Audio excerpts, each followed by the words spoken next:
Industrial unrest is now looming in the health sector of Ondo State as the Nigerian Medical Association (NMA) has given the state government 7 days ultimatum to implement the approved hazard allowance and address other critical challenges facing the sector. This is the highlight of his communique issued at the end of an ordinary general meeting of the association held in Akure.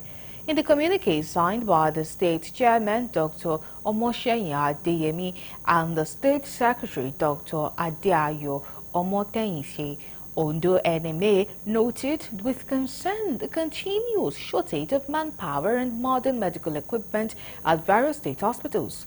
Dr. Adeyemi, who read the communique, explained that failure to pay his members their hazard allowance, low employment entry point, and poor salary structure compared to other neighboring states is a cause.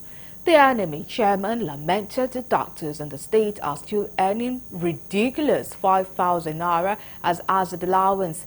He said there are only 22 resident doctors at Unimed Teaching Hospital compared to the previous figure of 150 resident doctors. The Congress also resolved to give an ultimatum of 7 days to the government of Ondo State to implement the approved hazard allowance, this being the lowest hanging fruit.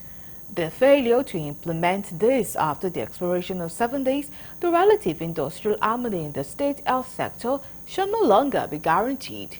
The Congress shall reconvene after the expiration of the stated period to chart a way forward. It was also resolved that the implementation of the grade level 13 step 2 as a point of entry for medical doctors should be implemented if the government wants doctors to take up employment with Ondo State Civil Service. The huge disparities in the salaries of doctors in Ondo State Civil Service, an oil-producing state, and that of the neighboring states, especially Ekiti State, created out of Ondo State and in a non-oil-producing state, should be looked into.